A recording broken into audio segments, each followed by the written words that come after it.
The first time I saw tire tracks through my rosemary hedge, I honestly thought somebody had made a bad turn. That was it. Simple mistake. Maybe distracted, maybe on the phone, maybe trying to avoid backing up. But when I saw it happen the second time, and then the third, I realized this wasn't careless driving. She was standing in her driveway while a landscaping crew unloaded stone planters. I walked up and kept it polite. "Morning, Vanessa." She looked at me over her sunglasses like she was trying to place where she'd seen me before. "Yes, I'm Ethan. I'm on Arroyo Vista. You've been cutting across my front hedge with your SUV." Her expression didn't change. "I don't believe I have." I gave a little awkward laugh. "Well, I've got footage. It's definitely your car." She folded her arms. "That edge of land isn't maintained. It looked like overflow." I stared at her. "Overflow? Like my grandfather's property line was decorative gravel." I said, "It's my yard." She gave this little smile. Not warm, not embarrassed, just irritated I was still standing there. "Then maybe trim it back. The turn is tight." I still remember how quiet it got in my head after she said that. I nodded once and walked home because I knew if I stayed another 10 seconds I'd say something ugly. That night, I sat on the porch with iced tea and stared at the hedge. The desert was cooling off, sky turning orange over the ridge, and all I could smell was broken rosemary baking in leftover heat. My grandfather used to sit in that same chair after dinner and say land teaches people who they really are. Some people protect what's theirs. Some people take what isn't. I kept hearing that in my head. Monday morning, she drove through it again, and this time she looked right toward my front window while doing it. That changed everything. So I pulled the county records online and started digging. Parcel maps, easements, deeds. Then I drove downtown Tuesday afternoon and paid for certified copies. That's where things got strange. Really strange. Because the private access road leading into Copper Ridge Estates crossed a narrow strip of land, and that strip belonged to me. 38 feet wide, running along the canyon wall before curving into the villa entrance. There was an access easement filed 22 years earlier by the developer, recorded legally, but there was a clause buried under county revisions tied to maintenance and property interference that allowed revocation with 72-hour notice under specific violations. I read it 3 times. Then I called a real estate attorney named Carl Benson who'd helped my cousin with a boundary dispute years ago. Carl listened, asked questions, reviewed the scans, and after 20 minutes he got real quiet. Then he said, "Ethan, unless I'm missing something, yes, you can terminate access." I laughed because it sounded insane. "You serious?" "Very. And 41 villas would be stuck?" "Temporarily, yes." I remember leaning back in my kitchen chair, just staring at the wall. My dog Ranger sleeping by the fridge. Ice machine humming. My heartbeat suddenly louder than both. Carl added, "I'd recommend documenting damages and sending notice immediately." I looked out the window at the hedge, at fresh tire marks from that morning. Then I said the words that changed the next 2 weeks of everybody's life. "Draft it."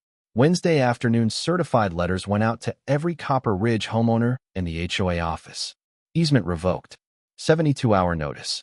Access closure beginning midnight Saturday. By Thursday, Vanessa was at my front door. She didn't knock. She pounded. Hard. I opened it, and she stood there perfectly dressed and furious. "You can't be serious." I leaned against the frame.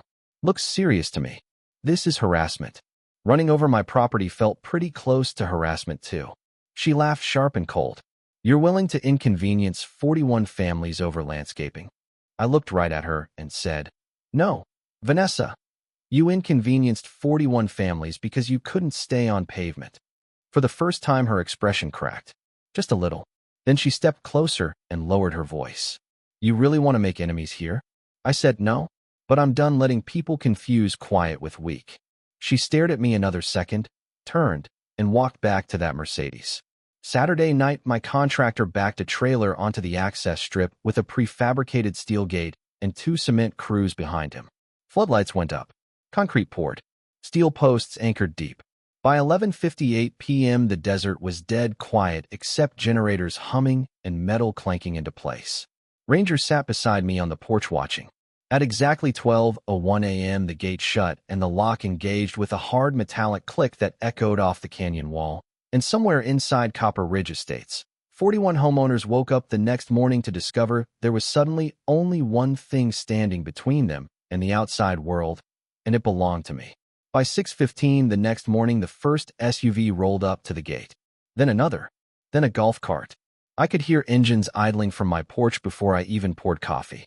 At first, people thought it had to be construction, temporary closure, utility work. Somebody made a mistake. But by 6:40 the line had stretched halfway through Copper Ridge, and the confusion had turned sharp. Drivers got out. Phones came up. Arms started waving. A delivery van tried backing around and nearly clipped a decorative retaining wall. A woman in yoga clothes stood there staring at the lock like she could intimidate steel into moving. Then right at 7:03 Vanessa's Mercedes pulled up fast enough to kick dust against the base of the gate. She jumped out before the vehicle had fully stopped and marched straight toward my porch. Ranger lifted his head, but stayed put. I met her halfway down the path. Open it. No hello. No pretending. Just pure anger. Morning, Vanessa. Open the damn gate. Can't do that. You are obstructing private access. No. I revoked an easement after documented property damage and legal notice. Her jaw tightened. Families need to leave. Should have thought about that when you kept driving through my yard. Don't act like this is about Rosemary. It stopped being about Rosemary when you looked me in the eye and did it again anyway. For a second, she had no comeback, and that almost made her angrier. She glanced back at the residents gathering near the road. People whispering, looking at both of us. She lowered her voice and tried a different tone. Ethan, be reasonable. Open the gate, and we can talk later. I handed her a folder. Full documentation. Photos. Attorney letters. Repair estimates. A formal agreement Carl drafted overnight. She flipped through the pages with growing disbelief. Hedge restoration, irrigation replacement, soil treatment, legal fees, and a proposed long-term access contract that shifted maintenance responsibility permanently to the HOA. Total came to $134,000, plus a 25-year easement renewal requiring written approval for oversized construction traffic. She looked up like I'd personally insulted her bloodline. This is extortion. No, I said. This is paperwork. Then I turned around and walked back inside while she stood there shaking. By day 2, the neighborhood mood changed fast. The first morning had been outrage. The second was panic. Parents were carpooling by foot out to the highway shoulder where ride shares could reach them. Teenagers carrying backpacks through heat that hit triple digits before noon. A man named Greg from Villa 12 dragged 2 rolling suitcases nearly a mile because he had a flight out of Phoenix. He passed my mailbox muttering words I won't repeat on YouTube. Amazon trucks piled up outside. A plumber refused service because he couldn't access the development. Somebody's refrigerator died, and they lost hundreds in groceries. And Vanessa. Vanessa took it the hardest because her entire identity depended on being in control. Monday morning, I saw her walking in heels down the shoulder of Canyon Pass Road with her blazer over one arm and her phone held up trying to get signal. The desert heat shimmered off the asphalt. She had one of those expensive leather bags and a face that said she couldn't believe the world had become this inconvenient. I'd almost have felt bad if I hadn't remembered my grandfather kneeling in dirt planting that hedge branch by branch. She called for rides every day. I know because they all had to park near my side fence and wait for her. Black SUVs. Sedans. One Tesla. Different drivers. Same frustration.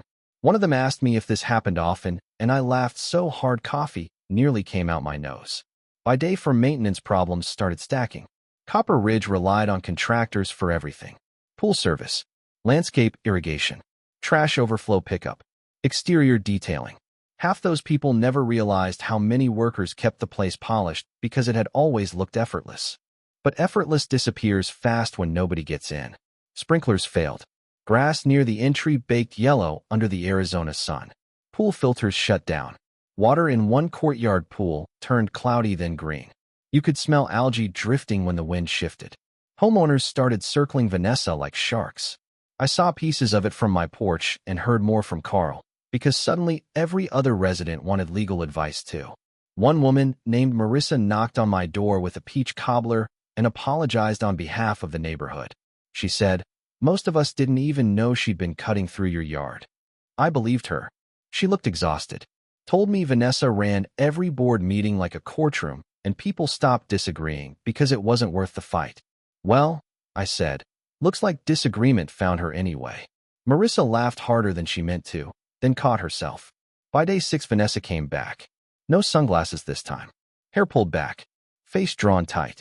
What if we pay for the hedge and move on? That's not enough. You're enjoying this. Honestly, less than you think. You've humiliated me. No, you did that. Her eyes flashed. You think everybody here respects you now? I don't need that. Then what do you need?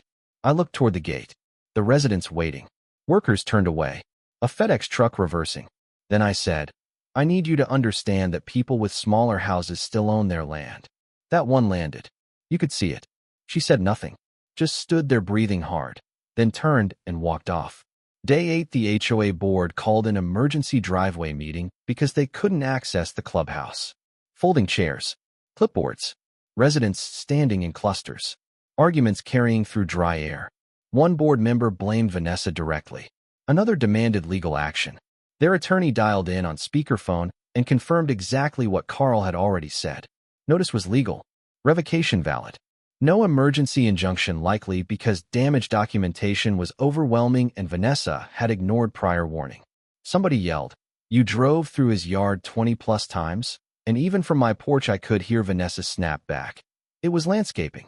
Then 3 people started talking over each other, and the whole thing dissolved. The funniest part, and I swear this is true, was her Mercedes.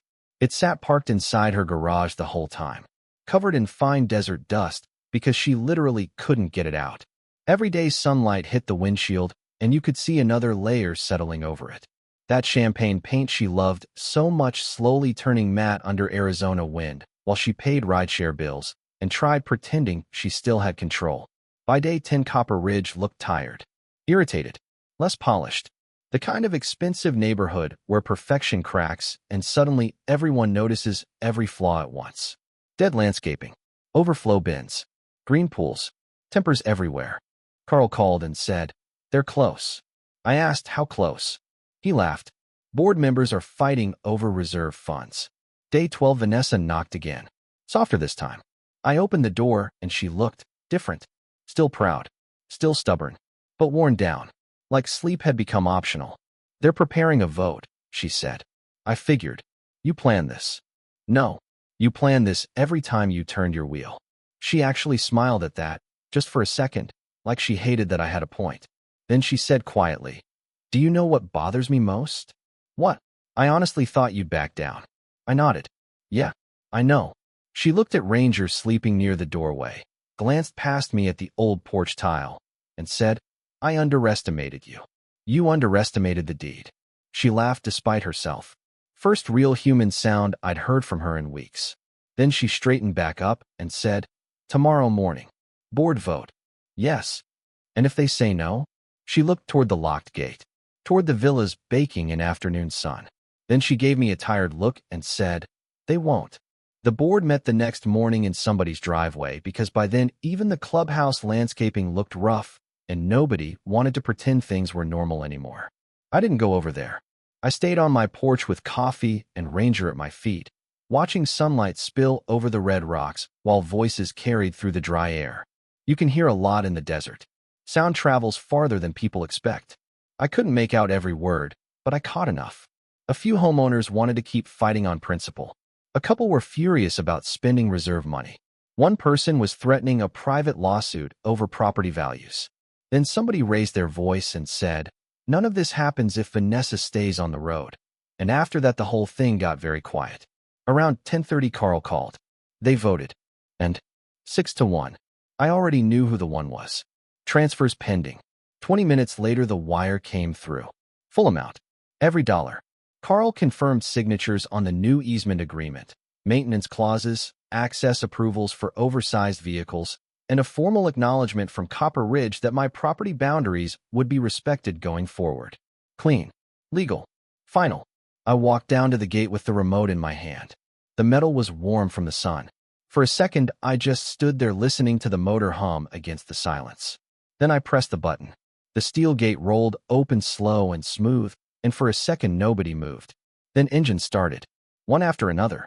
SUVs easing out like floodwater after a dam breaks. Delivery trucks. Contractors. Residents trying not to stare at me while very clearly staring at me. And then finally Vanessa's Mercedes came down the drive.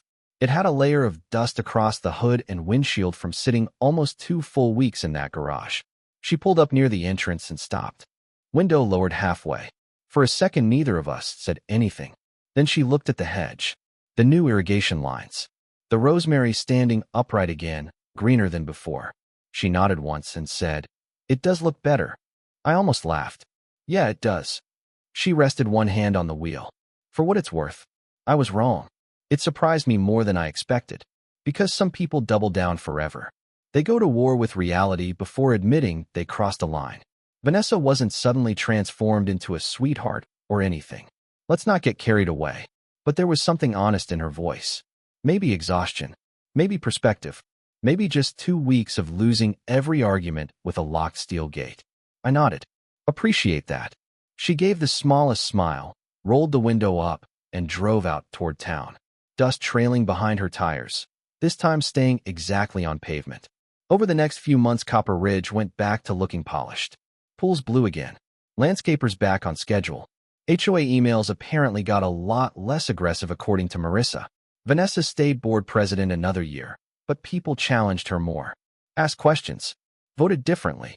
Funny how quickly power shifts once everyone remembers rules apply to everybody.